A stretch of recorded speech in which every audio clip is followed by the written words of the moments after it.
Hello, hello, hello les femmes leaders, j'espère que vous allez bien. On se retrouve pour la quatrième conférence de ce sommet en ligne Femmes Leaders. Et ce soir, on a la fabuleuse Henriette Mendaka. Comment vas-tu ce soir? Je vais très très bien, Yvonne. Je suis tellement contente d'être là pour cette conférence. Merci de m'avoir invitée. Je t'en prie, merci beaucoup à toi. Quelle est ta vibration? Là, quelle est ta vibration? Quelle est ton énergie? Oh là là, ma vibration en ce moment, c'est une vibration femme. Je suis vraiment dans mon énergie féminine. Je suis aussi dans cette vibration qui est vraiment, tu sais, de prendre sa place, d'affirmer sa place. Yes, yes, j'adore, j'adore. Donc ce soir, tu vas nous parler de créativité, conscience de soi et émancipation financière. C'est bien ça? Exact, exact, exact. Ok, j'ai super, super hâte de t'écouter et les membres aussi. Donc, je vous souhaite une très, très bonne conférence avec Henriette. Merci beaucoup, Hélène. Alors, bon, alors, c'est juste toi et moi maintenant en tête à tête. Donc, tu as remarqué que mon approche est vraiment je tutoie et je te parle. Je ne parle qu'à une seule personne. Je veux vraiment que tu voyes ça comme si on était juste toutes les deux en conversation, un moment entre femmes. Et c'est vraiment à cette conférence parce que ces derniers temps, j'ai vécu beaucoup de situations qui m'ont fait réfléchir à ces fameuses questions. Donc, aujourd'hui, je vais te parler de, oui, émancipation financière, conscience de soi, créativité. Mais je vais d'abord commencer par le leadership, puisque c'est vraiment le sujet autour duquel toi et moi, nous sommes là aujourd'hui.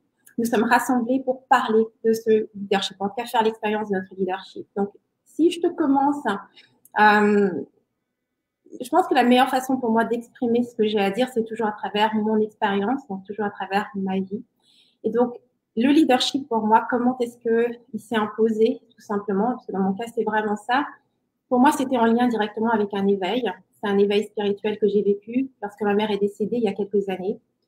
Et pour moi, avant cette rencontre avec ce leadership, la vie, c'était simplement moi, quelque part dans le monde. Hein, et puis, il y avait des groupes importants comme les politiciens, les scientifiques, les professeurs, l'école, les parents. Il y a un tas de personnes qui étaient les regards, qui étaient donc ces fameux yeux un peu partout et qui permettaient donc, et qui me disaient c'est quoi la réalité, ce qui est vrai, ce qui est faux, ce que je dois faire pour naviguer dans ce monde.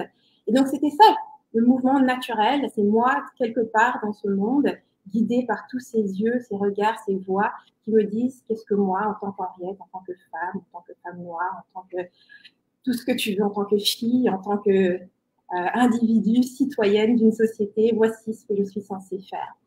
Et quand je te parle de leadership, dans mon cas, et quand je te parle d'éveil, c'est que ce qui a changé à ce moment-là, d'un seul coup, c'est que plutôt que d'être perdue dans ce monde, je me suis rendu compte que j'étais ce monde. En fait, qu'il n'y avait rien d'autre à part moi. Ma vision des choses était en fait la seule qui comptait parce que je vis une expérience qui m'est totalement individuelle, à laquelle personne d'autre ne peut participer parce qu'elle se passe à l'intérieur de moi. Et donc ça, pour moi, ça a été vraiment le début de la compréhension, la connaissance du leadership. Parce qu'à partir de ce moment-là, j'ai compris que j'étais la seule qui pouvait guider ma vie. Et donc, ce que je ressentais, ce que je voyais, ce que je comprenais, ce que je connaissais, ce que je croyais, toutes ces choses-là étaient les seules choses qui comptaient. Et donc, à partir de là, j'ai commencé donc cette aventure qui était d'abord de créer une entreprise. Okay. Donc pour moi, c'était ça, c'était de valider mon regard et de vraiment créer ce que je voulais vraiment. D'ailleurs, le premier slogan que j'ai, qui était associé à mon entreprise, donc moi je suis la fondatrice de Rebelle Créative. Pour celles qui ne me connaissent pas, aujourd'hui je me considère simplement comme un mentor, mais également comme un stratège dans le marketing et la communication. Je travaille avec des femmes entrepreneurs, des spécialistes, des experts dans le bien-être, dans le développement personnel, dans le coaching, consultation, toutes ces personnes qui travaillent avec l'humain en gros. Et donc, quand j'ai commencé, je n'avais aucune de ces expertises-là. Ce que j'avais simplement, parce que j'avais, ce que je possédais complètement, c'était mon regard affirmé sur la personne que j'étais, sur ma vision du monde et sur ce que moi, je pouvais amener dans ce monde. Donc, l'idée de la plus que la contribution. Mon désir était de construire ce monde. Je ne voulais plus être une des personnes perdues dans cette masse et qui répond simplement aux attentes des autres, Je voulais réellement être une des personnes qui créent cette société. C'était ça mon désir et ça commençait par nous les femmes pour moi. Donc comme je t'ai dit, aujourd'hui je te parle de leadership, ce que ça veut dire pour moi. Je te parle d'émancipation financière pour nous les femmes et je te parle également de confiance de soi dans ce monde, dans ce nouveau monde, le monde qui a changé. Parce que maintenant, nous sommes dans l'après-Covid, il y a quelque chose qui est très important et qui a vraiment changé pour nous.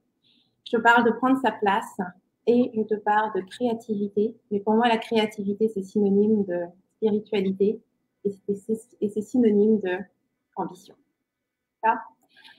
Alors maintenant que tu sais d'où vient mon leadership et en tout cas quelle est ma définition et comment je vis mon leadership, comme tu vois là-dedans, le leadership, je ne parle de personne d'autre. Ça ne concerne que moi et moi-même, mon regard sur le monde et ce que j'ai envie d'apporter.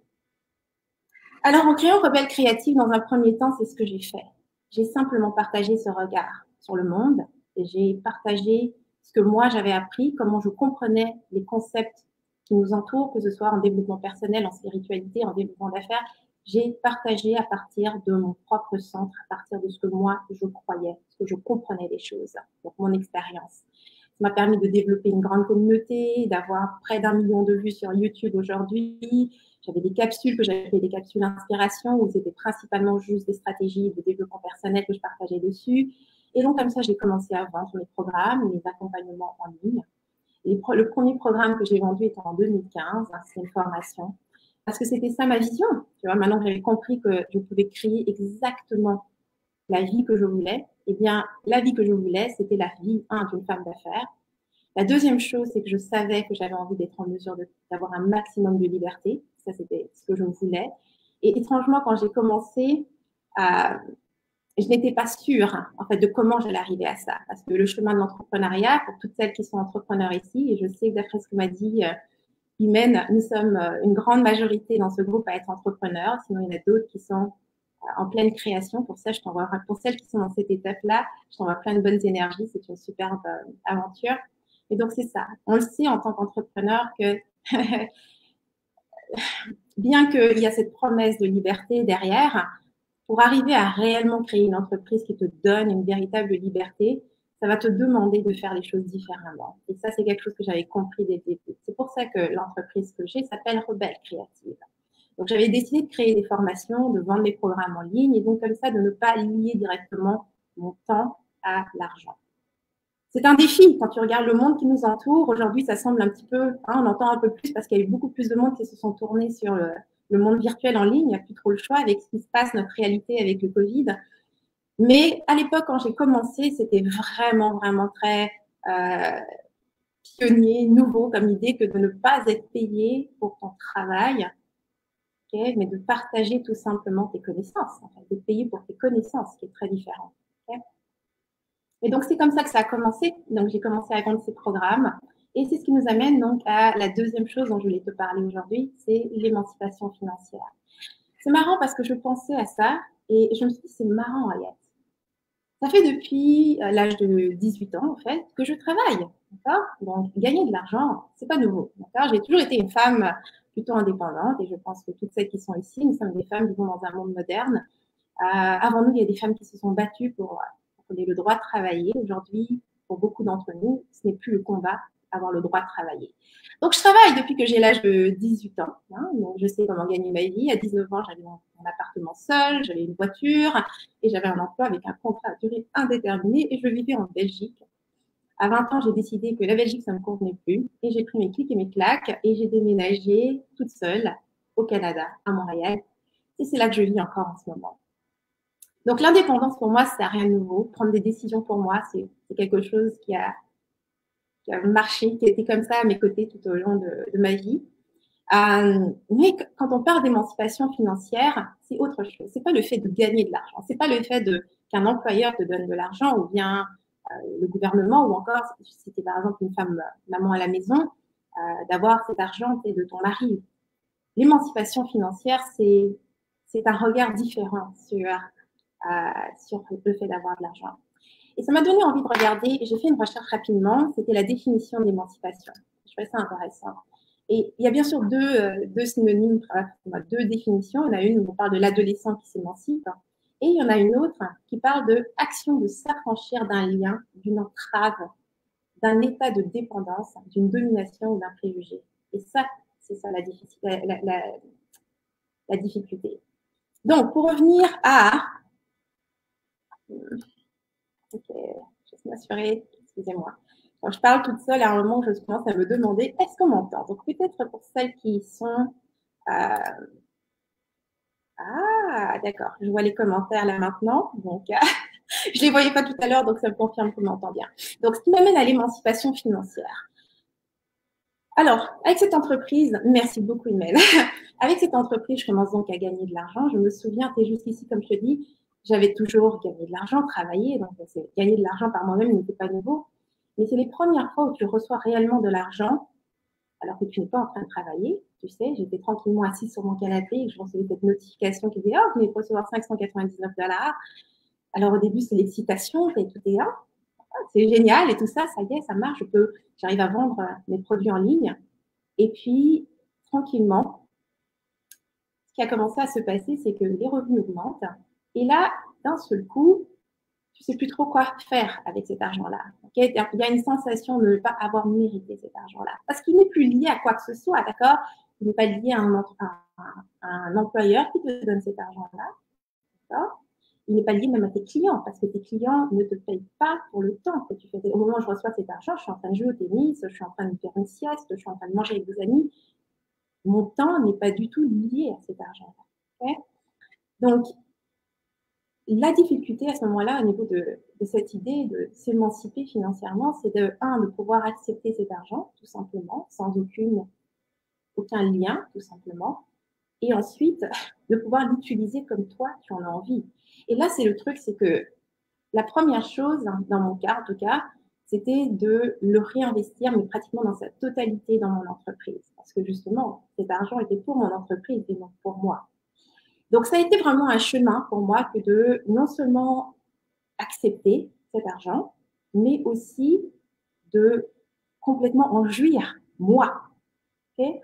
Alors oui, il y a toujours des investissements qui se font dans mon entreprise, mais moi d'en jouir, de ne pas justifier pourquoi est-ce que je veux en jouir. Okay? Donc, et ça, pour nous les femmes, cette émancipation par rapport à nos finances, de savoir exactement ce qu'on veut faire de notre argent, de prendre la décision avec notre argent, okay? Ce qu'on veut faire de cet argent-là, et que ça n'implique pas la famille, le mari, tout ce monde qui t'entoure, mais simplement toi, qu'est-ce que tu veux faire? Ça a été vraiment un chemin pour moi, tranquillement. Alors oui, bien évidemment, quand je parle, dans un premier temps, c'était, tu sais, quand tu commences à faire à peu près, je sais pas moi, 1500, 2000, tu sais, dans le mois, alors t'es encore un peu dans la survie, hein, mais tu vis grâce à ton entreprise. T'as plus besoin de demander à qui que ce soit de l'argent. Donc, à cette étape-là, c'était quelque chose à intégrer, à apprendre à vivre avec, mais c'était pas vraiment ça le vrai défi. Quand je parle de vraiment le vrai défi, étrangement, c'est quand il a fallu, en fait, et là, ça va être très important parce que c'est ce qui va nous amener un petit peu à toute cette conscience de soi et de prendre sa place. Parce que tu vois, gagner de l'argent et avoir de l'argent, quand il s'agit d'aider les autres et quand il s'agit de réinvestir dans les projets de la famille, donc de faire des choses qui ne sont pas forcément en lien avec juste toi, donc juste moi. Okay? Juste moi, mon bien-être, ce qui me ferait du bien, ce qui m'aiderait à grandir, c'était beaucoup plus facile. Mais donc, bien évidemment, on passe donc de cette étape où je fais 1500, 2000, à l'étape où j'en fais 5000, arrive les 10 000, et là, de plus en plus de personnes avec qui je travaille, les 20 000, les 30 000, plus de 200 000 à la moitié de l'année. Et là, il se passe quelque chose, c'est que je sais une chose, c'est que plus mon entreprise grandit, plus j'ai une vision qui grandit également, et plus les conditions dans lesquelles j'ai commencé à travailler ne correspondent plus exactement à ce qu'il me faut pour aller continuer à grandir, tout simplement. Parce que s'il y avait une part de moi qui a toujours une vision par rapport à l'entreprise que je voulais créer, il y a une époque où je ne savais pas exactement comment est-ce que ça allait se faire. Okay? Donc, c'était un rêve. C'était pas encore réellement un plan. C'était un rêve. Et jusqu'au moment où j'ai commencé à travailler avec un coach, je me souviens, où j'ai pu finalement planifier pour la première fois des objectifs de près de 2 millions pour l'année. et que j'ai réalisé qu'en fait, j'avais absolument tout en place pour atteindre ces objectifs, c'est là que c'est devenu réellement de la planification. C'est là que j'ai vu que, oh, c'est vraiment possible. Et c'est pas possible dans 10 ans, c'est possible maintenant. Il faut simplement que je mette ces choses-là en place. Et c'est là qu'est vraiment venu le vrai conflit pour moi, parce que, pour faire simple, ok, je vais être vraiment très honnête par rapport à ce que j'ai vécu ces derniers temps. Ça faisait déjà quelques mois, et c'est pour ça que je veux vraiment dire, c'est encore plus important maintenant, parce que avec la situation du Covid, il y a eu un changement très important. Quand on parle d'émancipation financière, quand je te parle de conscience de soi, prendre sa place, c'est quoi ta place en tant que femme? Il y a une place qui est toute préparée, bien chaude pour nous, où on ne doit pas se battre pour l'avoir. C'est notre place en tant que femme, c'est à la maison. Okay? Nous avons ce second rôle, l'épouse, la mère, tu sais, celle qui dédie sa vie aux autres. C'est notre place. Tu n'as pas besoin de te battre pour avoir cette place-là. Là où ça devient plus complexe, c'est finalement tous les autres rôles dans lesquels on a envie de s'illustrer. Alors pour revenir en arrière, c'est vrai que j'ai toujours travaillé en entreprise, des jobs, je suis partie de chez moi pour aller travailler en entreprise.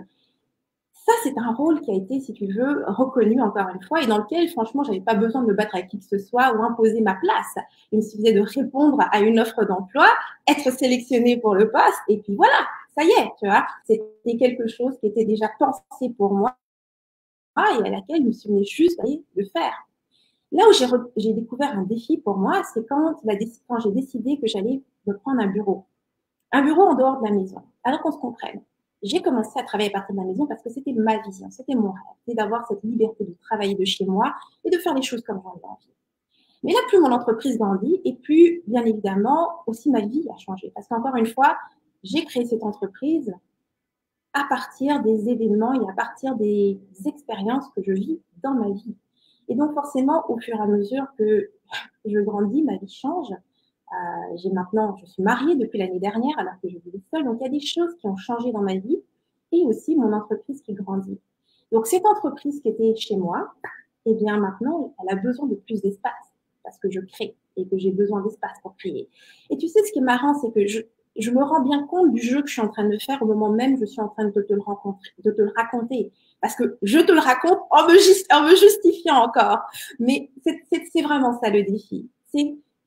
J'ai décidé d'avoir un bureau. Ça m'a pris 3 mois pour regarder cette décision en face. Et quand je parle d'un bureau, je ne te parle pas d'une pièce, tu sais. Parce que je suis une créative. J'ai pas besoin d'une pièce. J'ai besoin d'un espace. Comme n'importe quel créatif. Un peintre va se louer un loft complet pour pouvoir peindre. Parce que l'activité créative ne se fait pas dans un bureau. Elle se fait dans un espace. Et donc, j'ai toujours su que j'avais besoin de louer l'équivalent d'un appartement. OK? Et donc ça, c'était le conflit. La sensation de trahir mon rôle, de trahir mon mari, de partir de la maison. Et je te dis ça, et je suis moi-même la première choquée de faire face à ce genre de blocage. Je me suis toujours, et je me considère comme une femme super indépendante. Et c'est marrant, je me souviens, il y a quelques années, j'avais une mentor qui racontait, elle avait une conférence qu'elle avait fait où elle expliquait comment elle était passée des 6 chiffres aux 7 chiffres. Bref. Et donc, une des choses qu'elle expliquait qu'elle a dû faire, en dehors de bien évidemment les choses habituelles, c'est de se concentrer sur ce que tu fais, arrêter de vouloir rêver d'être Oprah et ce genre de choses.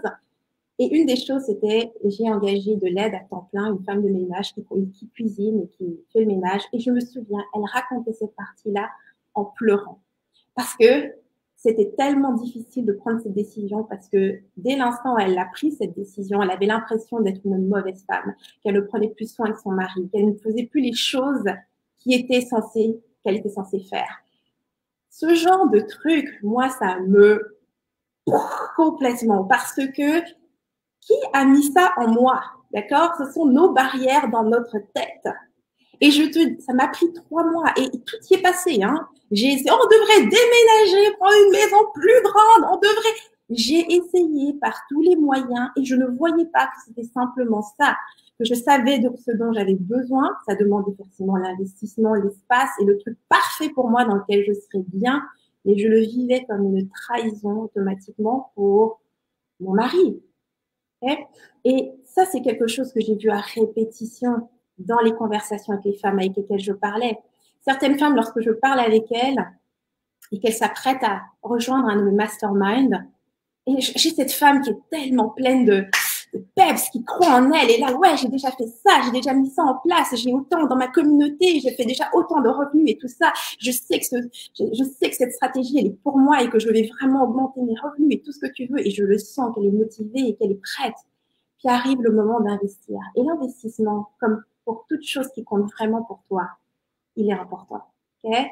Tu demandes à n'importe quel sportif professionnel s'il a investi pour faire partie de ce grand groupe, pour sa carrière, l'équipement dans lequel il a investi. Tu demandes à un chanteur qu'est-ce qu'il a acheté, quelqu'un qui joue d'un instrument, c'est quoi les investissements qu'il a fait. Pour n'importe qui a quelque chose qui lui tient à cœur, il y a un investissement important. Et cet investissement, c'est ton temps, c'est ton argent, c'est ta présence, toutes ces choses-là.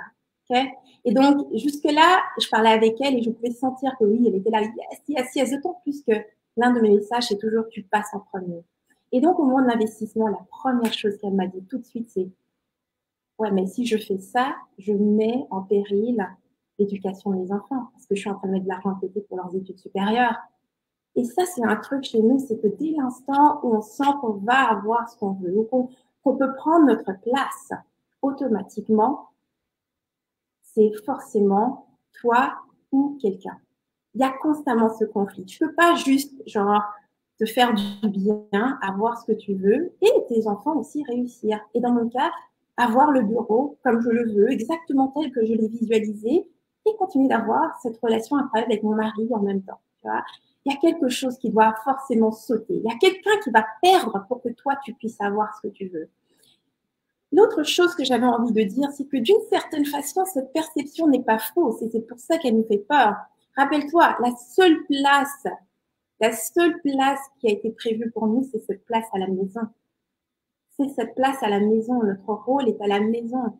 Nous sommes le second rôle, le rôle de soutien. Notre rôle, c'est l'éducation, c'est faire en sorte que tout le monde va bien, le bien-être des autres avant le nôtre. C'est notre rôle. Donc forcément, quand tu décides de prendre ta place, okay, que tu décides de prendre ta place en tant qu'entrepreneur, en tant que créative, en tant que autre rôle que celui qui a été pensé pour toi, ça veut forcément dire que tu vas bousculer quelqu'un. Parce que cette place n'est pas là libre. Il y a des gens. Il y a des gens. Okay? En ce moment, c'est marrant, une des choses que j'ai remarqué, c'est que j'étais constamment en train de donner ma place à mon mari pour certaines choses, tu vois. Ah, c'est pas grave, fais ça ici. Ah, tu veux mon équipement? Tiens, tu peux utiliser mon équipement. Et ce genre de choses. Ce qui est important de comprendre ici, c'est que mon mari est un homme extraordinaire, très ouvert et très, très compréhensif, d'accord? Mais malgré ça, malgré toute cette modernité et ce désir de comprendre l'autre, on tombe forcément dans ces clichés et ces interactions plus traditionnelles qui ne nous appartiennent pas vraiment, mais qui sont là malgré nous, parce que ça a été envoyé, c'est transmis par nos parents, moi en tout cas par ma mère, j'ai vu ma sœur, j'ai vu un tas de femmes, d'autres femmes agir avant moi, et donc forcément, quand je me retrouve dans cette situation, je me retrouve vraiment face à ces difficultés, qui est vraiment de prendre ma place, tout simplement. Et oui, effectivement, ça demande effectivement de bousculer un peu l'autre, c'est ça, tu dois l'enlever de cette place-là, okay, pour pouvoir prendre la tienne. Et ce n'est pas grave parce qu'il a la sienne. C'est juste qu'en ce moment, moi, je ne prenais pas la mienne.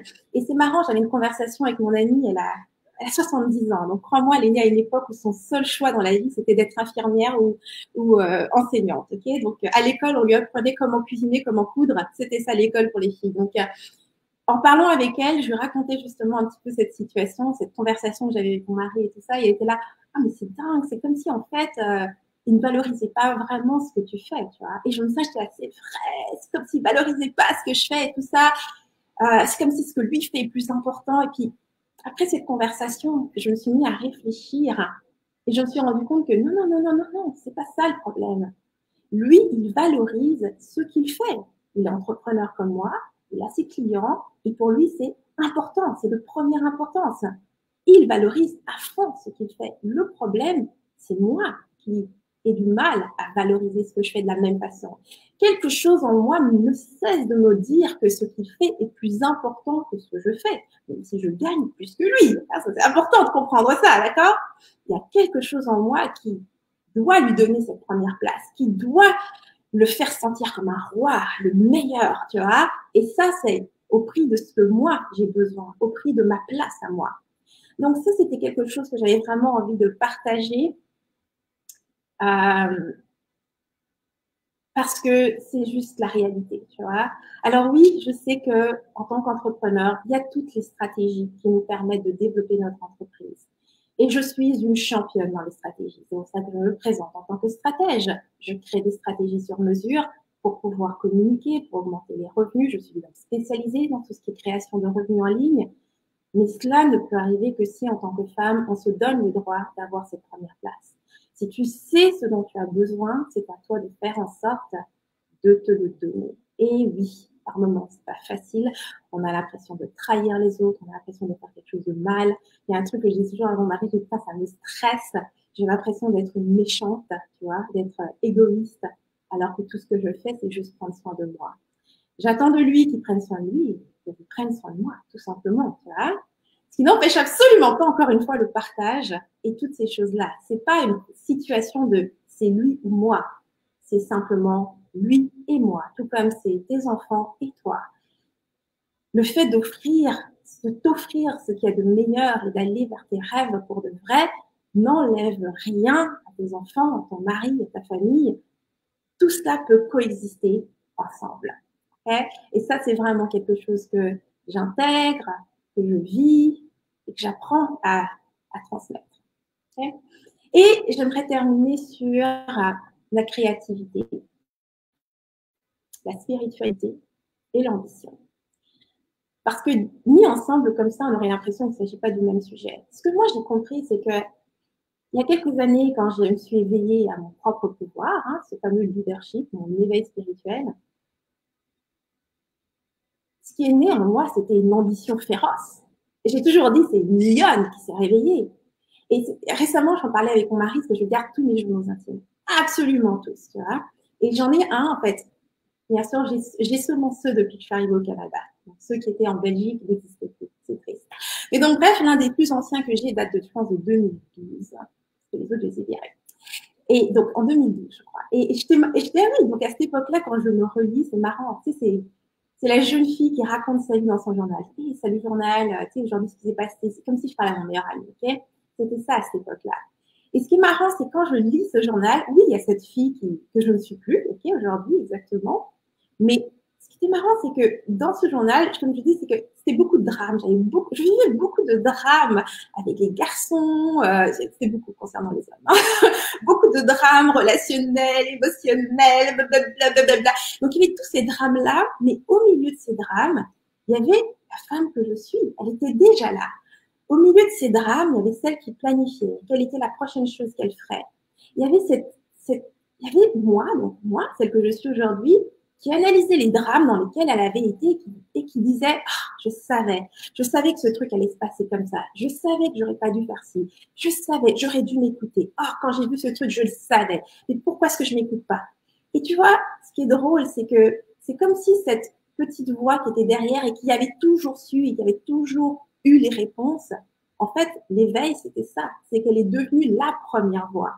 Et quand elle est sortie, c'était une lionne, effectivement. Elle avait beaucoup de choses à dire, ok? C'est pas pour rien rebelle créative. Elle avait beaucoup de choses à dire.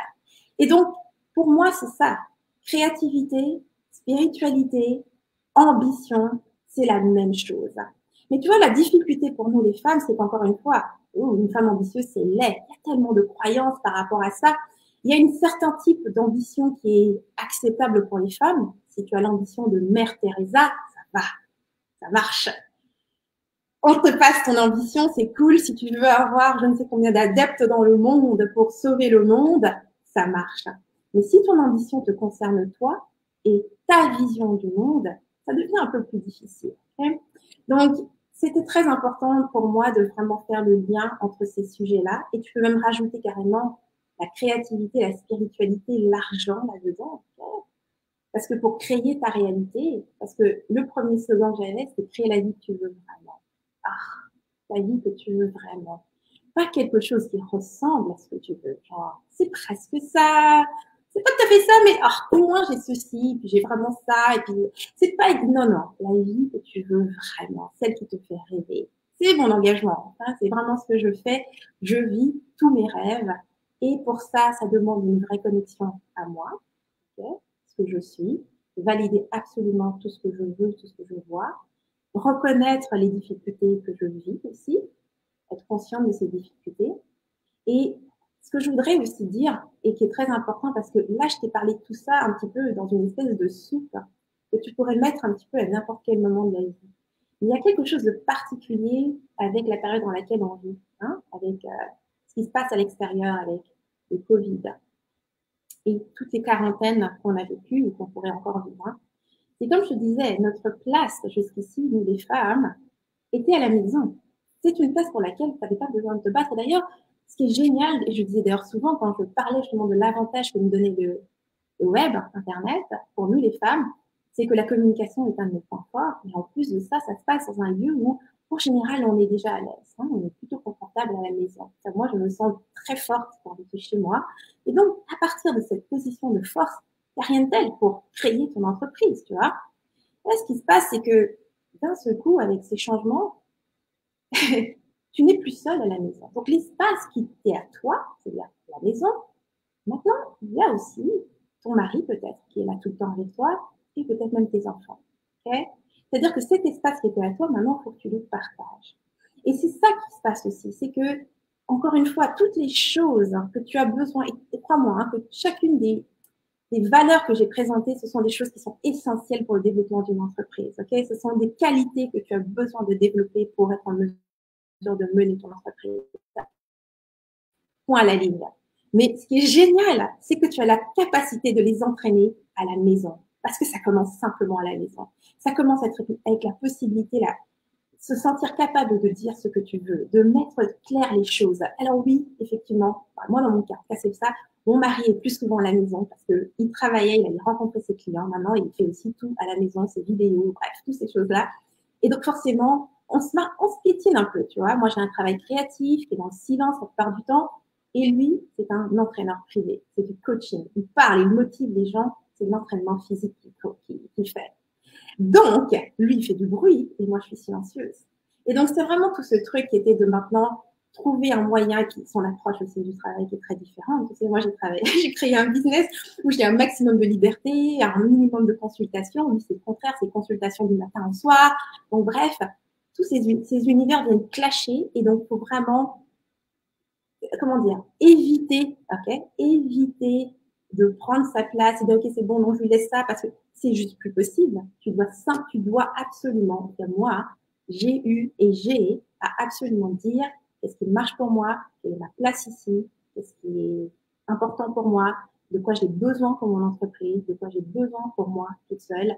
Et donc voilà, pour moi, dans ce sens-là, cette situation est vraiment, elle te dépouille en fait de tous les artifices, tu sais, tous les fruits, tu peux faire toutes tes activités sociales, voyager et autres, parce que j'avais des plans par rapport à ça. Et là, tu te retrouves vraiment à la maison avec tout le business, la famille, le mari, les attentes et tout ce que tu veux. Et encore plus important, tu as la possibilité maintenant de vraiment travailler ce muscle et de vraiment, vraiment affirmer ta place. C'est un travail d'affirmation. Aujourd'hui, plus que jamais, on a accès à tout en tant que femme. Okay, peut-être qu'il y a encore des parties du monde pour lesquelles il y a du travail. Hein. Je suis très consciente de ça. Et je vis dans ma réalité, je vis au Canada. Beaucoup des choses ont déjà été mises en place par des femmes avant moi. Mais s'il y a encore un truc qui est clair ici, c'est vraiment ce domaine qui est vraiment soi-même face à soi-même. Okay, se donner le droit d'être absolument qui toi tu as envie d'être, sans avoir à justifier pourquoi est-ce que tu as besoin de ça, pourquoi tu as besoin d'investir dans ça ou ça. Ce sont les décisions, surtout quand il s'agit de ton entreprise. Okay, c'est ton entreprise. Des fois, je me vois en train d'expliquer ce que j'ai décidé de faire comme un investissement avec Marie. Moi, j'ai décidé de prendre ce coach pour 30 000 $. J'essaie d'investir 7 000 dans ça, 12 000 dans ça. Et il comprend pas mon business forcément, mais c'est ce désir d'avoir quelque part son approbation. Mais mon entreprise n'a rien à voir avec lui, tu vois. Il ne s'agit pas de budget familial ici. Okay, donc, c'est vraiment ça, faire la part des choses et vraiment s'assumer dans notre rôle de femme d'affaires et leader.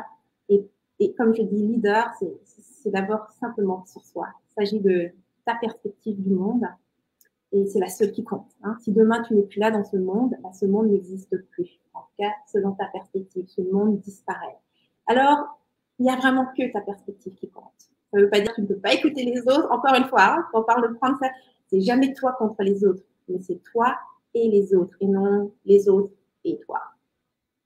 Donc voilà, c'est ce que j'avais à partager pour cette conférence. Maintenant, je vais regarder un petit peu s'il y a des questions, puis on peut rester sur un mode conversation. Alors, là, j'ai vu quelqu'un qui dit « Même moi qui a 39 ans, en 2020, j'ai appris à cuisiner et coudre à l'école. » Et oui, complètement dingue, hein. C'est complètement dingue, mais c'est ça la réalité. Hein.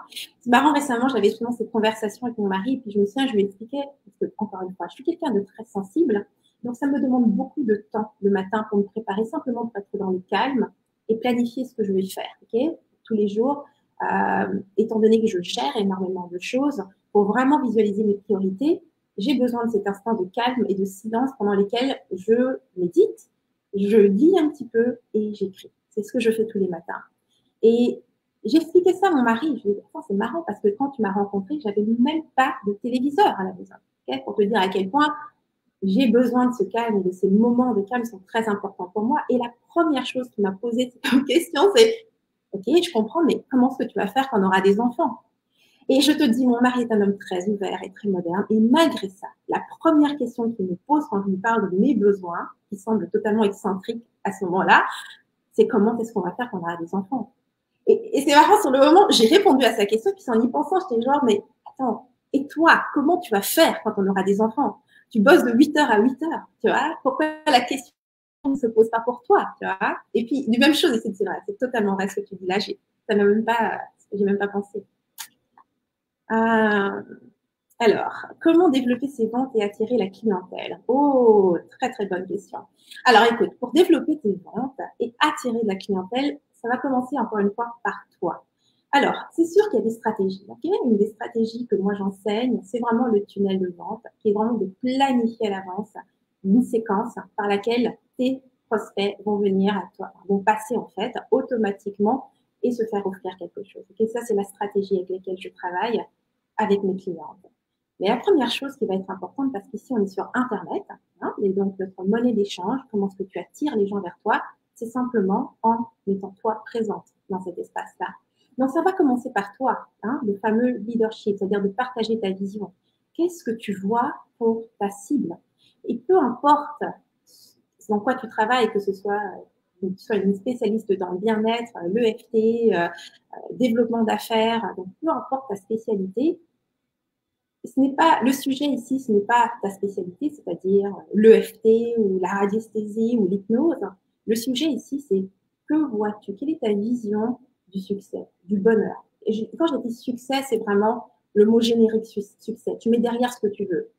Qu'est-ce que c'est que la vision pour toi de, par exemple, d'être en bonne santé, ou bien d'être indépendante, ou bien de bien gagner sa vie, ou bien d'être libre? C'est quoi ta vision? Et c'est ça qu'il faut partager. C'est d'être vraiment conscient de ce que tu cherches à réaliser et de le partager avec ta communauté. C'est comme ça que tu attires d'abord les prospects. Parce que c'est bien beau, tu peux avoir le tunnel de vente, et ça, c'est vraiment quelque chose, je pense que tout le monde doit avoir dans son entreprise, parce que sans tunnel de vente, dis-moi comment est-ce que tu vends? Ah oui, c'est vrai, au compte-gouttes. Au fur et à mesure que les gens te parlent, tu es constamment en train de recommencer ton business à zéro. Ce n'est pas une stratégie et ça ne peut pas t'amener à développer une entreprise. Par contre, en ayant un tunnel de vente qui est en place, tu sais que tes prospects passent tous exactement vers les mêmes informations qui permettent de les amener vers une offre dans tous les cas. Donc, la vente se fait à tous les coups. Okay?